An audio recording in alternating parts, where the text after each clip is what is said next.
2024 hanya tinggal menghitung hari.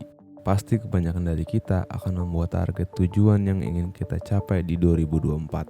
Biasanya, dalam menetapkan tujuan untuk tahun baru, kita membuat goal atau tujuan itu dengan merencanakan dari 0 sampai ke 100. Tapi, bagaimana kalau saya kasih tahu lebih baik kita merencanakannya dari 100 ke 0? Kenapa demikian? Karena kalau kita membayangkan hasil dari tujuan kita dengan jelas, lalu kita runut ke belakang, membuat kita lebih kritis dalam membuat rencana tersebut.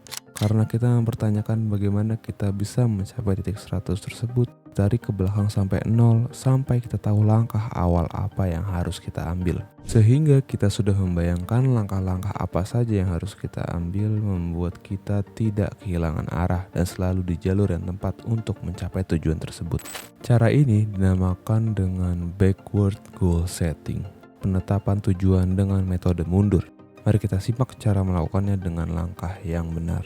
Yang pertama, identifikasi tujuan kalian. Kalian bisa tentukan tujuan kalian, bisa jangka panjang ataupun jangka pendek. Asal batas maksimumnya bisa dicapai selama 12 bulan. Kalau tujuannya membutuhkan waktu lebih dari 12 bulan untuk mencapainya, lebih baik kita taruh setengah perjalanan tujuan kita di tahun 2024 dan setengahnya lagi di tahun berikutnya. Contohnya, kalian pengen punya badan six pack. Di tahun pertama bisa fokus menurunkan berat badan, dan di tahun kedua bisa fokus ke latihan yang membentuk otot perut. Yang kedua, membayangkan tujuan kalian dan runut ke belakang cara mencapainya. Kalian bisa mencari tahu informasi dari internet maupun hasil pemikiran kalian sendiri. Misalnya kalau tujuan kalian membuat usaha tempat kopi, kalian bisa cari tempat kopi yang sudah sukses dan kalian bisa lihat apa yang bikin tempat kopi itu sukses. Apakah tempatnya bagus? Apakah kopinya enak? Dari pertanyaan-pertanyaan tersebut, kalian bisa tahu langkah apa saja yang harus kalian ambil. Misalnya, cara bikin kopi yang enak dengan membuat prototipe yang bisa dibagikan ke teman-teman sampai dapat feedback yang bagus. Lakukan ini untuk aspek lainnya sampai kalian tahu langkah-langkah apa yang harus kalian ambil sampai ke langkah awal.